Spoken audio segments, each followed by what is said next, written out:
Steven Pressfield expresses, as an artist, you have to deal with a constant battle in your mind. Now, the goal of the battle, of course, is victory.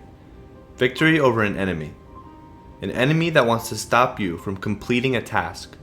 An enemy that is actively trying to hold you back from living the life of your dreams, fulfilling your highest calling. Now, who is this enemy? The enemy is resistance. Resistance is the enemy, and it could take many forms. It could be a habit, a ritual, a practice.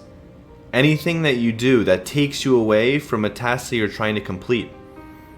Now, this is not just for artists. Anyone that desires to accomplish a goal will experience battling this resistance. One common type of resistance is fear. Fear is what can stop people from taking action when it's necessary. Pressfield expresses an interesting point. If someone is pursuing a dream or a higher calling or even just a life goal, fear will be present. It's an inevitability.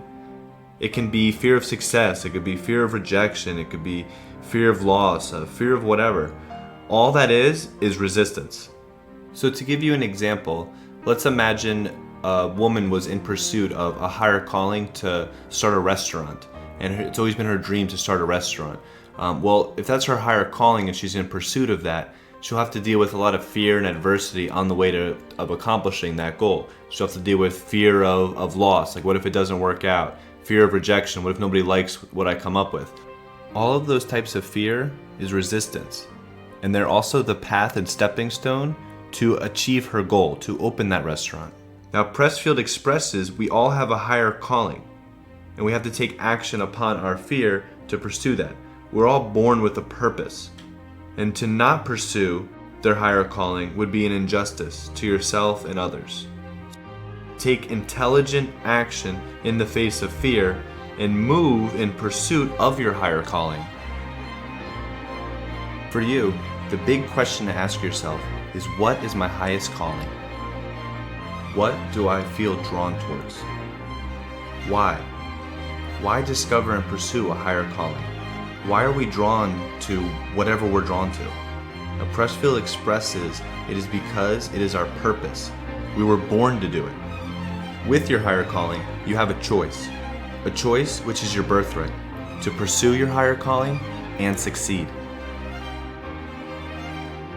In order to succeed, you have to commit to becoming a professional. Become a pro, a master of your craft. A pro commits to their calling no matter what adversity comes up. A pro lets rejection and criticism strengthen them, knowing rejection and criticism are just external expressions of resistance. Self-validate like a pro. Seek to master your higher calling and do not get influenced by negativity. How to not succeed? Become an amateur. Don't take it serious. Don't have dedication. Ignore your calling and let negative criticism affect you. Choose to become a pro for your own success. Master all aspects of your craft, so when inspiration hits, you're fully equipped to create. For example, if your goal is to create music, gain a strong understanding of music theory, your instrument, or music production software you choose that's needed. So when inspiration hits, it's a smooth process. Resistance loves a complicated process. Now imagine if your goal is to write a book. Resistance will try and bully you. Remember, resistance is a bully with no power of its own. It derives its power from fear. As Pressfield says, slay the dragon of resistance. Liberate yourself from fear by taking massive action towards your highest calling. So if you wanted to accomplish a goal of writing a book, and you wanted to slay the dragon beast resistance, the process needed to slay the dragon and win the war of art is to be a pro. Commit and dedicate yourself to your higher calling and accomplish your goal you're after. In the example of having a goal to write a book, your victory is its completion. Pressfield beautifully writes in this book, the dragon beast of resistance let out its last breath of air when he inscribed the words, "The End," in his book.